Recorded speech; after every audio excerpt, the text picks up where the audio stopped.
Okay, Rich, so what are we playing this week then? So this week we're going to attempt to complete the Ninja for the Sega Master System. So this is a top-down run-and-gun game. It's actually an arcade port of the game Ninja Princess, which was a game made by Sega, sort of a contemporary to Commando, really. Have you got any experience with the game at all? None at all. Do you want to try it out then? Let's give it a go.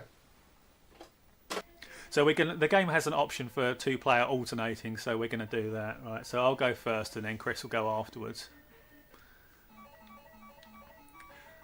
So, like I said before, it's basically, like Commando, so it's a top-down run-and-gun game. Button 1 fires. Button 2 always fires upwards. So if you're using button 2, you can basically retreat fire. Okay, cool. If you press both together, you temporarily become invincible. So it's sort of last-minute saves, effectively. And You're is about to die. Is that invincibility unlimited? Yeah, you can do it as many times as you want, but you have to get the timing right on it. Yeah. So you use it at the wrong time, you just get shot. So the red scroll increases the amount of damage you do. The blue scroll makes you faster. And the third scroll is the green. There's a blue scroll there, so I'm a bit faster. And the third scroll is the green scroll, which is a bit different. Basically, the game gives you an objective to find 5 green scrolls during the whole game, and they're hidden in the levels. So you need to actually collect all 5 of the green scrolls to be able to open up the final level.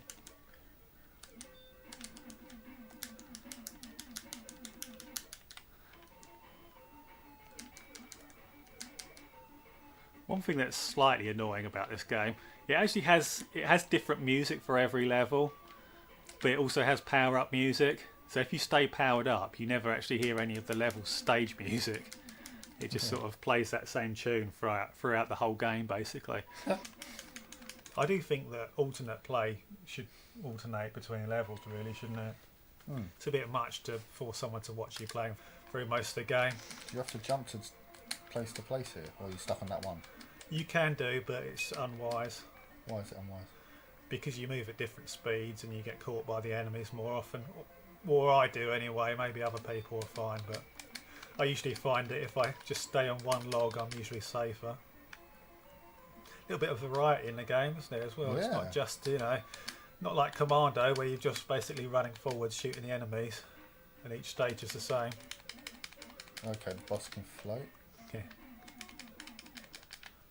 Yeah, so the art style is almost unrecognisable to the original arcade game as well, because this used to be a really cartoony game, sort of like big-headed characters, whereas they tried to sort of make it slightly more realistic, and they've gender swapped the main character as well. So originally you played as a ninja princess, effectively, and they've changed her to being a dude, which I think is sort of unfortunate. I would have rather they just kept both characters in, so you could just choose which player you wanted to be, When you complete the game, because you've got to rescue the princess, they do actually have, they've got the artwork for the princess already, so I feel like they could have just, I didn't know what else I could do there.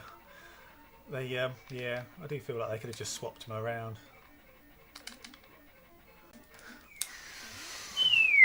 Sploosh. You know what was going to happen. Ah, right. Finally, Chris gets to play.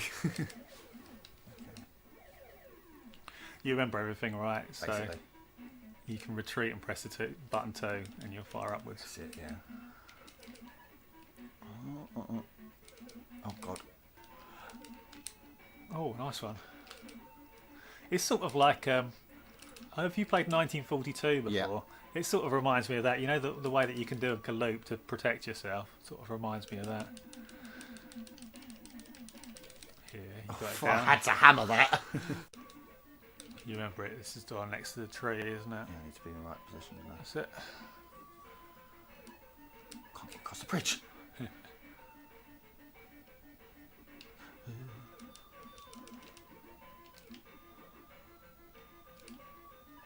What? Okay, well, just get your feet, mate. Oh, don't like this.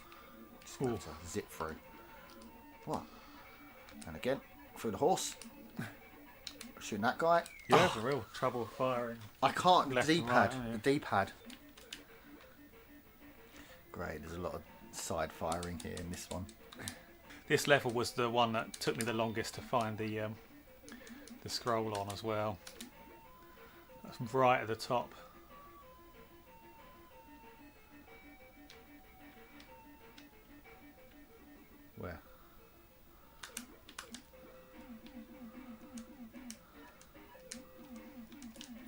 God, die.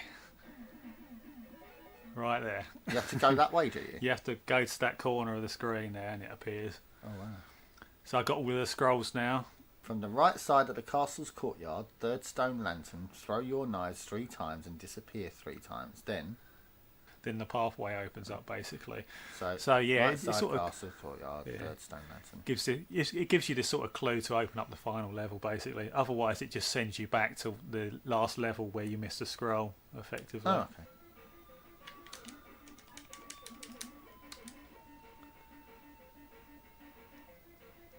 Right, so third lantern. Yep.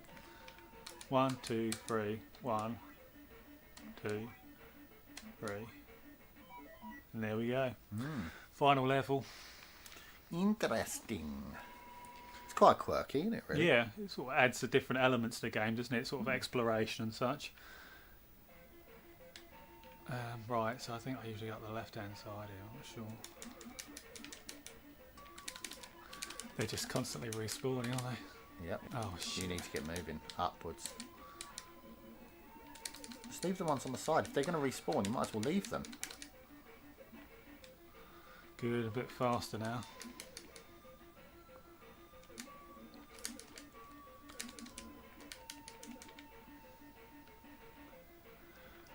Right, getting to the end now.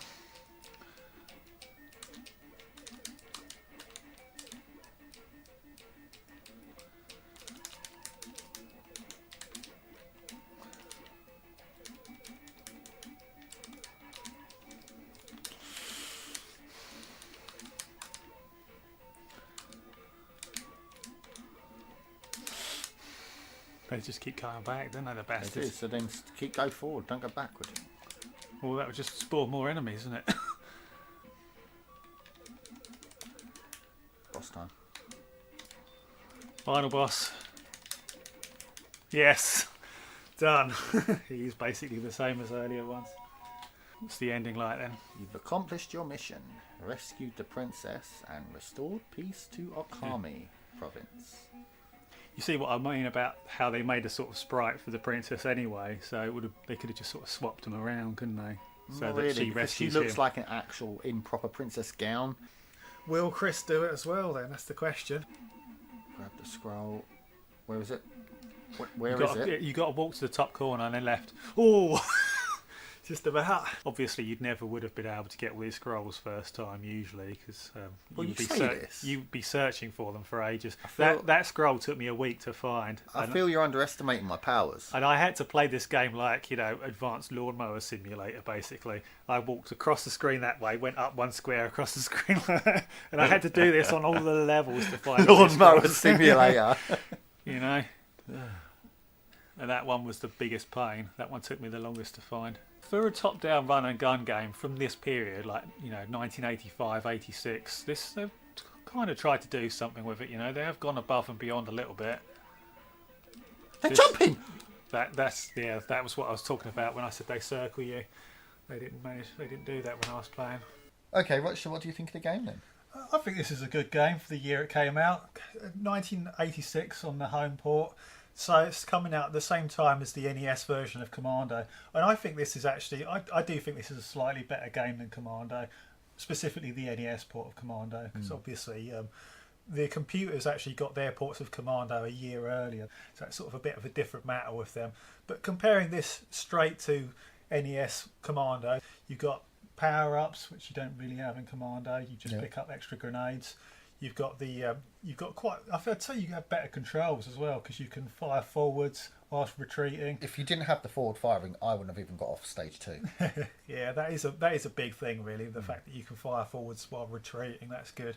And the invisibility trick. You've got more variety in the levels, because you've got the logs on the water section. You've got the horses coming after you. Climbing section. Yeah, the climbing section sort of plays a lot like the ground sections, doesn't it? So, but it's still kind of cool from a set piece perspective. Yeah. There's more of a journey throughout the game as well. You've got the map screen, you've got rivers that you've got to pass, you've got the walls to climb. So you are kind of attacking this castle, So there's sort of more of a journey. They've added some adventuring aspects in there with the green scrolls as well, which adds another element, adds some exploration sort of element to That's it. a lot of time to the game, doesn't it? It does pad the game out a little bit as well.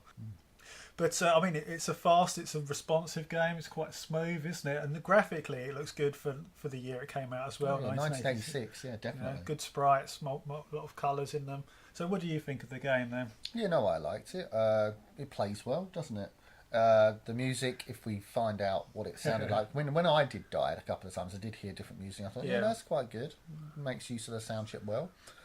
As I said, gameplay good, nice art design. Yeah. Game, nice presentation, nice way of the map sections as well. Very, as you said, Ghosts and Goblins-esque, which was nice. The water section has quite nice graphics as well, doesn't Definitely, it? That looks good. Like a lot of shading on the logs. The water's got quite a lot of different colours and stuff in it, and all this sort of thing. Yep, very enjoyable on the whole. Yeah, and obviously we have to say that these types of games were only just starting around this time, so obviously they're going to be fairly simple. They're going to be fairly crude in comparison to later ones like Ikari Warriors and Guerrilla War and such. So you're going to expect it to be slightly cruder, but even then they do try and add some stuff in there. You know, there is some variety. It's not just going straight up the screen and firing. You know. Yeah. On the flip side, though, the boss fights were very similar. Very samey. That is true.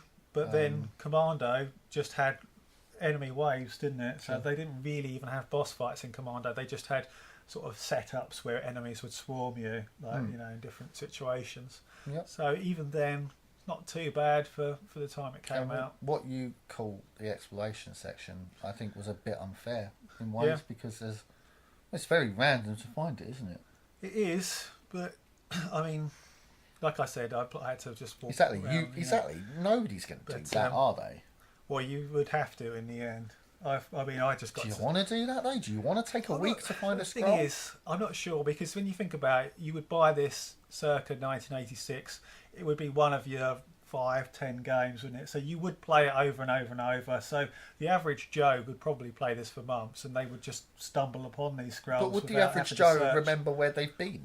If I'd owned this when I was a child, I probably wouldn't have even needed to just search for them. I would have just randomly played it and enjoyed it for what it was, and then, you know, eventually I would have found the scrolls that way. They're not impossible to find, you know. I made sure that I did not read any FAQs, any guides or anything on this at all. This is why it took me a week to find that scroll with the wall, you know, and I do this to make sure that no one can say, oh, that game's impossible. Well, clearly it isn't impossible, because I did this, and it took me a week and a bit to find the scrolls effectively, you know. So it's not an impossible thing to do. It's slightly, I mean, it's hard to even criticise it for the time it came out, really. Yeah, you know? no, you can't really. Element. But that is, I'm trying to find a downside in the game it's got very few downsides. Okay, Rich, so what are you going to score it then? I think I'm going to give the game a 4 out of 5, and I wasn't really sure what I wanted to give it, really, because I do feel like Commando is seen as the classic of this era, and I think this game is marginally better. Where it comes to the console ports, obviously the computer versions were already out by this stage, and I think in the home, the computer ports of Commando sort of beat this game to the punch and took away some of the excitement for it, you know. And there were some much better run and gun games that were just round the corner as well. So I'm going to give it a 4 out of 5. But I was actually close to giving it a full score there. What do you reckon then? Right, well, after lots of thought and talk between ourselves, it's a difficult one. It's difficult for me to say this, but I am going to say a 4, but a very high 4. Yeah. Because I don't believe that I don't believe that the computer version of Commando, is as good as this. I don't know.